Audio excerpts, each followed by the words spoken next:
Well, hello and welcome again to the Bellicose Nation. Now, today we have the report of a rather disturbing story out of Polk County, Florida, where a 14-year-old girl gave birth to a baby boy in the bathroom of the family home, and oddly enough, no one knew the 100-pound girl was even pregnant. She then proceeded to kill the child. Now, on September 19th, let's roll back a few days.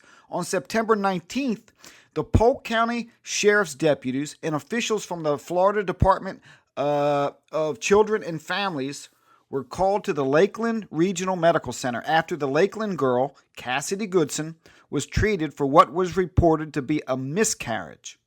A few days later, deputies received a call saying that the body of a full-term baby had been discovered inside of a shoebox at the girl's residence, according to officials.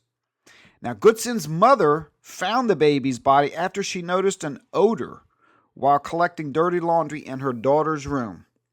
Goodson told detectives she began to feel sick on September 17th, and 2 days later, she went into the bathroom because she was in labor. Deputies said the girl placed a towel in her mouth and turned on the water to conceal any noise. The teen said she used a pair of scissors to pry the baby out, and a 9.5-pound, 20-inch boy was delivered alive into the toilet. Good God. The girl said she lifted the infant from the toilet, felt for a pulse, found one, then placed her hands around the infant's neck and squeezed until he stopped moving or breathing. Deputies said the girl then cleaned the bathroom, bathing herself and the dead infant before placing the child's body in a shoebox along with the soiled towels and clothing. Now, detectives learned Goodson, who weighs 100 pounds and is about 5 feet 3 inches tall, had been attempting to conceal her pregnancy from her family by wearing baggy clothing for the past several months. An autopsy determined the newborn was full-term infant and that he was alive and breathing prior to death.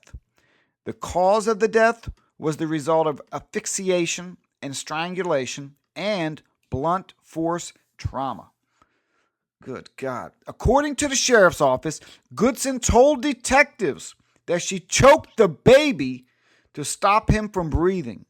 She was arrested Thursday on charges of premeditated first-degree murder and aggravated child abuse.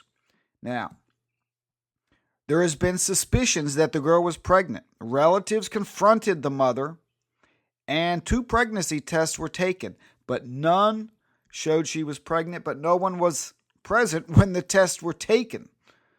Now, of course, we don't know all the details, and, there are details which might make or might not give context to this murder. I suppose it's possible the father of the baby was a relative, and that's why she could not tell her parents. Perhaps they were some religious extremist, or perhaps there's just no logical explanation to give us a clue why in 2012 a 14-year-old girl would feel the need to do such a thing. Now, oftentimes when a young person does such an unspeakable crime, we want to shift the blame to others or find some logical explanation. Oftentimes, people, there is none. And we just have to accept that in a country of more than 300 million people, these rare stories do occur. If you look at her booking photo, she looks rather bored. One might expect to see red, swollen eyes from crying, but nothing. It doesn't even look like a booking photo. I wish mine looked that good. Now, one of the ironic things I found from hearing the outrage from so many people about this story is this.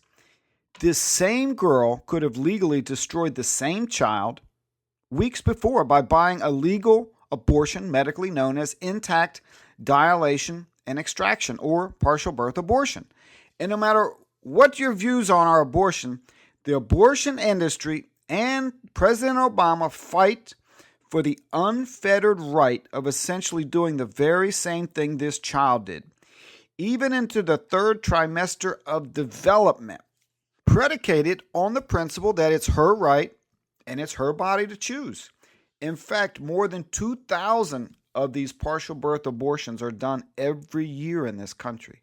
Now, the legal line she crossed was this: the baby was completely delivered and then killed, whereas legally, the unborn must be terminated right before delivery by an injection or other means which are more graphic than I want to get into in this video.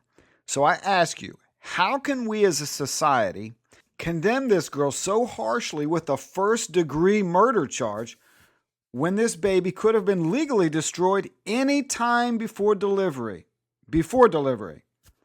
Well, I'm sure a lot of you people have various opinions on this story and topic, so if you have one, go ahead and share it. I also recommend that you subscribe if you want to keep up to the other stories we cover right here. Until the next time, this is the Bellicose Nation.